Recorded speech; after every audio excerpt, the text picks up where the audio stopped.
Welcome back. So the title of this mini lecture is Abolition, Part 1. And we're going to talk about 5 things that you need to know as you go to do more reading and to learn more about this particular topic. So let's get started.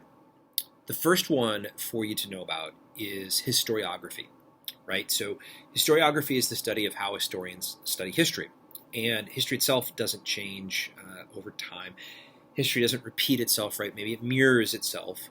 But the historians who do the studying, what they choose to focus on, and the narratives that they construct can vary and can tell us a little bit about context and change over time.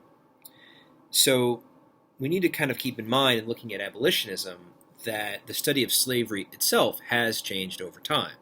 So late 19th, early 20th century, largely those historians who are publishing and getting the most or largest audiences are going to be largely white historians who are looking at it from the perspective of the slave owners and are largely taking positive views on this. So they're writing histories of enslavement and leaving out enslaved peoples, or are again looking at slavery itself as fundamentally positive, which is of course really racist and wrong.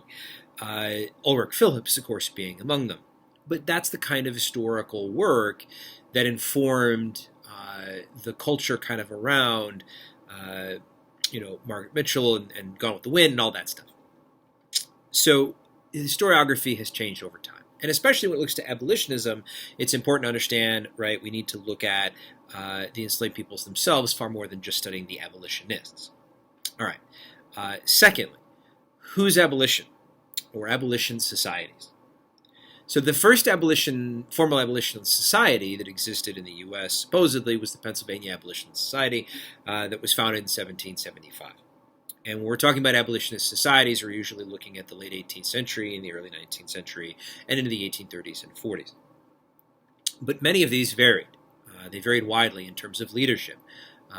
Often, if they're led by well-to-do white individuals, their views on tactics and on approach might vary in terms of if it's going to be others that are led by women. So race and gender in leadership of these organizations, again, matters a great deal. Third, definition versus racial equality. So abolition or abolitionism is the process of supporting or the process of bringing about an end to enslavement. An end to the institution of slavery as it existed in the legal institution of slavery as it existed in the United States. That is different than racial equality. Okay? So I know that commonly a broad K through 12 narrative in most states in the U.S. tends to emphasize that generally everybody in the North was good because abolitionism was incredibly popular, and since that everyone in the North believed in abolitionism, that obviously means that everybody in the North also believed in racial equality, which means that everybody in the North is good and that everybody in the South is bad. Well, it's far more complicated than that, right? For one, the nation itself isn't just North and South, there's West and there's other things too. Secondly, not everybody in the North believed in abolitionism. And even those who did had a wide spectrum of belief when it came to forms of racial equality that they were willing to accept. It's one of the reasons why Reconstruction as an era was so controversial, and we're still dealing with much of the issues as it relates to racial equality today. Fourth, reasons or tactics. Those who supported abolitionism did so for a variety of reasons. Some did so because of the institution of slavery, the experiences that they saw with it, readings, writings, etc. Some, it's faith that leads them to it. Others, it's a sense of morality. But that sense is probably the most common in terms of those who wanted slavery to end.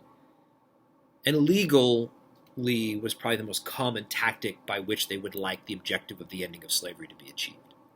So perhaps the most mainline abolitionist organizations, right, this is kind of what they're working to, is a legal ending of slavery. Slavery should end by legal means.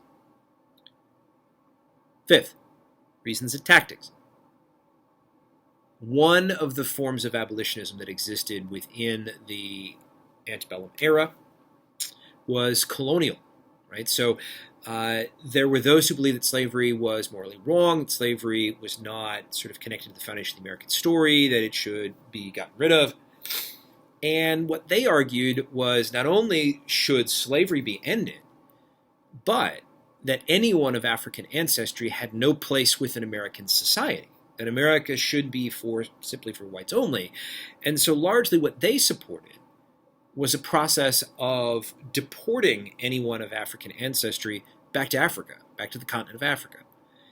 And this was a group called the American Colonization Society. Now, they're incredibly important in the story of the first half of the 19th century and the foundation of Liberia, and some future presidents and former presidents speaking out in support of them. So colonialism, right, colonization as it relates to abolitionism is one part of the abolitionist process. And so again, abolitionism is a complex thing with many views, but really sort of understanding, yes, it means the ending of slavery, but to do what on the part of those white individuals who support it.